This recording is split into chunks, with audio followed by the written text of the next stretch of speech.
June 4వ తేదీన counting సజావుగా నిర్వహించేందుకు అన్ని ఏర్పాట్లు చేస్తున్నట్లు తిరుపతి జిల్లా ఎస్పీ హర్షవర్ధన్ రాజు తెలిపారు. ఈ సందర్భంగా ఎస్పీ హర్షవర్ధన్ రాజు మాట్లాడుతూ తిరుపతి జిల్లాలోని 7 నియోజకవర్గాలతో పాటు ఒక పార్లమెంటుకు సంబంధించిన ఈవీఎంలు తిరుపతిలోని పద్మావతి మహిళా విశ్వవిద్యాలయంలోని స్ట్రాంగ్ రూమ్ లో కట్టుదిట్టమైన భద్రత మధ్య ఉందన్నారు. కౌంటింగ్ లో పాల్గొనే సిబ్బందికి ఇప్పటికే శిక్షణ ఇచ్చామని, సజావుగా కౌంటింగ్ ప్రక్రియ పూర్తి చేస్తామన్న నమ్మకం ఉందన్నారు. కౌంటింగ్ రోజు ఎవరన్నా అల్లర్లకు పాల్పడితే వారు ఎంతటి వారినైనా వదిలిపెట్టేది లేదని స్పష్టం చేశారు. కాళహస్తి సబ్ డివిజన్ కి వచ్చి ఒకసారి ఇదితో రావడం జరిగింది. సో మీ అందరికీ తెలుసు, మొన్నే మనకు 13వ తేదీ ఎలక్షన్స్ అయ్యాయి. అండ్ దానికి సంబంధించి కౌంటింగ్ మనకు పద్మావతి కాలేజ్లో జూన్ 4th రోజు కౌంటింగ్ ఉంది. సో దానికి సంబంధించి బందోబస్తు అరేంజ్మెంట్స్ అన్ని కూడా చేసుకుంటున్నాము.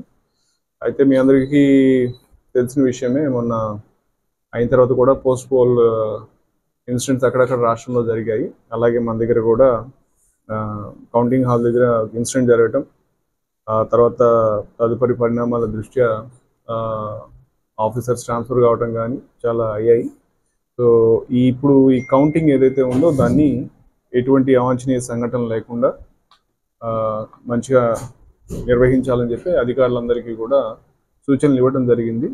సో అధికారులందరూ కూడా దానికి తగిన విధంగా కష్టపడి ఈ నెక్స్ట్ 2 వీక్స్లో ఎక్కడెక్కడ సమస్యాత్మక ప్రదేశాలు ఉన్నాయి, లాస్ట్ టైం అంటే ఎలక్షన్స్ టైంలో చిన్న చిన్న చెదురుమదురు ఘటనలైనా సరే, అంటే ఎందుకంటే చిన్న విషయం కూడా రేపు మళ్ళీ అయితే పెద్ద విషయం అయ్యేదానికి అవకాశం ఉంటుంది. కాబట్టి చిన్నదైనా పెద్దదైనా కానీ దాని పట్ల సమానమైన దృష్టి పెట్టి ఇటువంటి సమస్యాత్మక విలేజెస్లో కానీ, అట్లాగే ఎవరైతే ట్రబుల్ క్రియేట్ చేసే పర్సన్స్ ఉన్నారో వాళ్ళ మీద నిఘా కానీ గట్టిగా పెట్టి మనకు ముందస్తు సమాచారం కలెక్ట్ చేసుకొని టైం టు టైం ఒకవేళ ఎక్కడైనా ఏదైనా ఇష్యూస్ ఉన్నా కానీ ఆ సంబంధిత నాయకులతో మాట్లాడుకోవటం, వాళ్ళకి చట్టం గురించి చెప్పడం, వాళ్ళని అటువంటి యాక్టివిటీస్లో ఇన్వాల్వ్ కాకుండా ఉండే విధంగా చేయాలన్నది మన సంకల్పం. సో అందరికీ కూడా ఈ తెలియజేసేమంటే ఈ సందర్భంగా ఎలక్షన్స్ జరిగేటప్పుడు, ఓటింగ్ జరిగేటప్పుడు రకరకాలుగా భావోద్వేగాలు ఉంటాయి, చిన్న చిన్నవి మనం అర్థం చేసుకోగలం ఆ టైంలో. కానీ ఇప్పుడు ఎలక్షన్స్ అయిపోయినాయి, ఓటింగ్ ప్రజలు వాళ్ళు కాస్ట్ చేశారు. సో ఇక కేవలం రిజల్ట్స్ అనేది ఈవీఎంస్లో నిక్షిప్తమైనాయి. సో కేవలం రిజల్ట్స్ ఒకటే రావాల్సి ఉంది. సో ఆల్రెడీ ప్రజలు వాళ్ళ డెసిషన్ ఇచ్చేయడం జరిగింది. సో ఇది ప్రజాస్వామ్యంలో మనం అందరం కూడా ఈ ఓటింగ్ మనం ఎంతో ఇంపార్టెన్స్ ఇస్తాం, శాంక్టిటీ ఉంది దానికి. సో అందరూ కూడా, ప్రతి ఒక్కరు కూడా దీన్ని అర్థం చేసుకొని ఇంకా రానున్న రోజుల్లో ఇటువంటి ఇన్సిడెంట్స్, ఎటువంటి వాటికి పాల్పడకుండా ఉంటారని చెప్పి ఆశిస్తున్నాము. సో మీ పాత్రికేయుల తరఫున, మీడియా ప్రతినిధుల తరఫున అందరికీ కూడా విజ్ఞప్తి చేస్తాం, ఇక రానున్న రోజుల్లో మన తిరుపతిలో ఎక్కడ కూడా ఇటువంటి అవాంఛనీయ సంఘటనలు జరగకుండా ఉండే విధంగా అందరూ కూడా బాధ్యతాయుతంగా వ్యవహరిస్తారని చెప్పి ఆశిస్తున్నాము. అండ్ ఇదే సందర్భంగా తెలియజేసేది ఏమంటే, ఈ విధంగా సంఘటనలు జరిగిన తర్వాత ఖచ్చితంగా కేసెస్ అవుతాయి. ఆ కేసెస్లో చాలా మంది ఆ రోజు తెలిసి తెలియక వచ్చి పాల్గొన్న వాళ్ళు ఉంటారు, తెలిసి పాల్గొనే వాళ్ళు ఉంటారు, తెలియక పాల్గొనే వాళ్ళు ఉంటారు. వాళ్ళందరి మీద కేసులు అయినప్పుడు ఇప్పుడు అందరినీ కూడా మనం అరెస్టులు చేయడం జరుగుతూ ఉంది. ఇవి అరెస్టులతో ఆగవు, తర్వాత వాళ్ళ మీద షీట్స్ కూడా మనం ఓపెన్ చేయడం జరుగుతుంది. సో దానివల్ల వాళ్ళు రానున్న రోజుల్లో ఇబ్బంది పడే అవకాశం ఉంటుంది. సో కాబట్టి వాళ్ళకి ఇబ్బంది కావచ్చు, వాళ్ళ కుటుంబాలకు ఇబ్బంది కావచ్చు, పిల్లలు ఎవరైనా ఉంటే వాళ్ళకి ఉద్యోగాలు రాకుండా ఉండే అవకాశం ఉంటుంది, బయటికి పోయి చదువులకు వెళ్ళాలనుకుంటే పాస్పోర్ట్లు వచ్చే అవకాశం ఉండదు.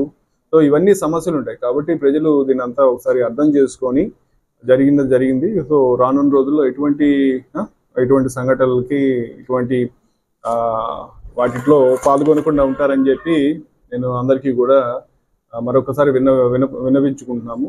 సో అందరూ కూడా దీన్ని అర్థం చేసుకొని అంతే బాధ్యతాయుతంగా వ్యవహరిస్తారని చెప్పి ఆశిస్తున్నాను. అలాగే మా పోలీసు వారు కూడా నేను మొదట చెప్పిన విధంగా అందరూ కూడా ఈ 2 వారాలు, ఆ తర్వాత ఇంకో వారం కూడా బాగా అప్రమత్తంగా ఉండి ప్రతి చోట కూడా చక్కగా నిఘా పెట్టుకొని అందరితోటి మంచి కోఆర్డినేషన్ తోటి, ఈవెన్ నాయకులతో అయినా కూడా వాళ్ళతోటి మాట్లాడాలా, వాళ్ళకి చెప్పాలా, వాళ్ళకి పర్యవసానాలు కానీ జరిగే విషయాలు చెప్పినట్లు వాళ్ళు కూడా సానుకూలంగానే స్పందిస్తారని చెప్పి ఆశిస్తున్నాము. కాబట్టి ఈ కౌంటింగ్ ప్రక్రియకి మనం అందరం కూడా దీన్ని మంచిగా జరిగే విధంగా చేస్తారని చెప్పి ఆశిస్తున్నాను. మొత్తం ఆ రోజు మనకు కేసెస్ మనం 2 కేసులు రిజిస్టర్ చేయటం జరిగింది ఆ పర్టికులర్ ఇన్సిడెంట్ మీద. మొత్తం మనకు జిల్లాలో ఆ రోజు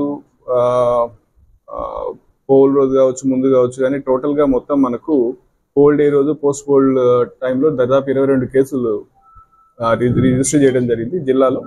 దాంట్లో మొత్తంగా 174 మందిని మనము ముద్దాయిలుగా ఆ రోజు వాళ్ళు ఇచ్చిన ఎఫ్ఐఆర్లో వాళ్ళ పేర్లు పెట్టినట్లయితే, తర్వాత అదనంగా ఇంకొక 80 మందిని మనం గుర్తించాము. దాంట్లో 14 మందిని రిమాండ్ చేసి జ్యుడిషియల్ కస్టడీ పంపించడం జరిగింది. అలాగే ఇంకొక 103 మందికి మనము నోటీసెస్ సర్వ్ చేశాము. ఇంకా ఒక 81 మందికి మనం ఇంకా వాళ్ళని పట్టుకొని వాళ్ళని రిమాండ్ చేయడం కానీ 41 నోటీసెస్ ఇష్యూ చేయడం కానీ చేయాల్సి ఉంది. సో దాని గురించి అంతా కూడా టీమ్స్ ఫామ్ చేశాము. తిరుపతిలో కానీ చంద్రగిరిలో కానీ టీమ్స్ ఫామ్ చేసి వీళ్ళందరూ కూడా అయిన తర్వాత ఎక్కడికక్కడ ఫోన్స్ అన్ని స్విచ్ ఆఫ్ చేసి పరారై ఉన్నారు. సో కాబట్టి వాళ్ళు ఎక్కడున్నా కానీ మనం టీమ్స్ పంపించి వాళ్ళందరినీ కూడా అదుపులోకి తీసుకునే విధంగా మనం ఎఫర్ట్స్ చేస్తున్నాం. దగ్గర జనరల్గా మనకు 3 అంచెల్లో భద్రత ఉంటుంది. అంటే మీకు అందరికీ తెలుసు, కౌంటింగ్ హాల్ దగ్గర మనము CAPF అంటే పారామిలిటరీ ఫోర్సెస్ తోటి పెడతాము. తర్వాత నెక్స్ట్ టియర్లో మన ఆర్మ్డ్ రిజర్వ్ పోలీస్ తోటి మొత్తం ఏదైతే మెయిన్ గేట్స్ అవన్నీ ఉంటాయో బయట వాటన్నిటికి కూడా మన ఆర్మ్డ్ పోలీస్ తోటి బందోబస్తు పెడతాం. అది కాకుండా ఇక 3rd tier అంటే బయట దాని చుట్టూ బిల్డింగ్ చుట్టూ చెక్ పోస్ట్ లా పెట్టి, కట్ ఆఫ్స్ లా పెట్టి అక్కడంతా కూడా లోకల్ పోలీస్ తోటి బందోబస్తు పెట్టాం. సో దీనిలో ఏదైతే పెరిఫరీ ఉందో ఆ పెరిఫరీ చుట్టూ కూడా ఈ పాట్రోలింగ్ వెహికల్స్, రక్షక్స్ అయితే కానీ ఎక్స్క్లూజివ్గా మా బ్లూ కోడ్స్, అట్లాగే మేము ఇచ్చిన అడిషనల్ వెహికల్స్ ఇవన్నీ కూడా పాట్రోలింగ్ చేస్తూ ఉంటాయి వాటిలో. సో ఎవరు కూడా ఆ లోపలికి వచ్చే ఎంట్రీస్ వాళ్ళని చెక్ చేయటము ప్రాపర్గా చేసి పంపించే విధంగా చర్యలు తీసుకున్నాం. ఇదే కాకుండా దీనికి తోడు మనకు ఇందాక చెప్పినట్లు ఎక్కడెక్కడైతే ఈ సమస్యాత్మక పాయింట్స్ ఉంటే అక్కడంతా కూడా పికెట్స్ కూడా పోస్ట్ చేసుకుంటాము. సో ఈ కౌంటింగ్ డే బందోబస్తు సంబంధించి మళ్ళీ నేను డీటెయిల్గా మొత్తం అన్ని కాంపోనెంట్స్ ఇవన్నీ కూడా తర్వాత చెప్పడం జరుగుతుంది, సూచనలు కూడా. సో అయితే ఈ ఒక విషయం ఏమిటంటే, ఆ రోజు కౌంటింగ్ అయిన తర్వాత ఎవరు కూడా ఎటువంటి విజయోత్సవ ర్యాలీలు కానీ అటువంటివి కానీ చేయటానికి లేదు. సో మాకు ముందుగానే ఒకవేళ ఎవరైనా కానీ గొడవలు చేసే అవకాశం ఉందనుకుంటే మొన్న చేసిన విధంగా వాళ్ళని ఖచ్చితంగా గృహ నిర్బంధం చేయటం కానీ వాళ్ళని కస్టడీలో తీసుకోవడం కానీ చేయడం జరుగుతుంది. సో అలా చేస్తారని చెప్పి మేము అనుకోవట్లేదు, బట్ చేసినట్లయితే ఖచ్చితంగా వాళ్ళందరినీ గృహ నిర్బంధం చేయటం కానీ లేకపోతే అరెస్ట్ కానీ చేయడం జరుగుతుంది. అలాగే వాళ్ళు ఎవరైనా కానీ ఓటమి గెలుపులు సహజం, ఎవరైనా కొంతమంది గెలుస్తారు, కొంతమంది ఓడిపోతారు. సో గెలిచిన వాళ్ళు విజయోత్సవ ర్యాలీలు కూడా నెక్స్ట్ డే అంత పరిస్థితులు బాగున్నాయి, మనకి ఎటువంటి సమస్యలు అంటే లాండ్ ఆర్డర్ పరంగా ఎటువంటి సమస్యలు లేవు అనుకున్నప్పుడు ఖచ్చితంగా పర్మిషన్ తీసుకొని వాళ్ళు ర్యాలీలు నిర్వహించడానికి మనం అనుమతి ఇస్తాము. అయితే ఆ రోజు మటుకు ఖచ్చితంగా అంత 144 సెక్షన్ అమల్లో ఉంటుంది, కానీ ఎవరు చేయటానికి లేదు కాబట్టి దాన్ని ఎవరు వైలేట్ చేసే ఇది లేదు కాబట్టి మేము ఎట్టి పరిస్థితుల్లో దాన్ని అలౌ చేయము. సో అందరూ కూడా దీన్ని కొంచెం దృష్టిలో పెట్టుకుని అదేవిధంగా వాళ్ళందరూ కూడా బాధ్యతాయుతంగా ఉంటారని చెప్పి ఆశిస్తున్నాం.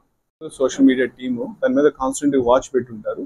సో ఎక్కడైనా అటువంటివి వచ్చినట్లయితే దానికి సంబంధించి ఎటువంటి చర్యలు అయితే తీసుకోవాలో, అంటే వాళ్ళకి సంబంధించి ఐడెంటిఫికేషన్ కానీ ఒకవేళ తెలిస్తే వాళ్ళతో మాట్లాడడం కానీ చేసి మళ్ళీ ఆ విధంగా దాన్ని క్లియర్ అప్ కాకుండా ఉండే విధంగా తీసుకోవాల్సిన తగు జాగ్రత్తలన్నీ కూడా చర్యలన్నీ కూడా తీసుకుంటాం.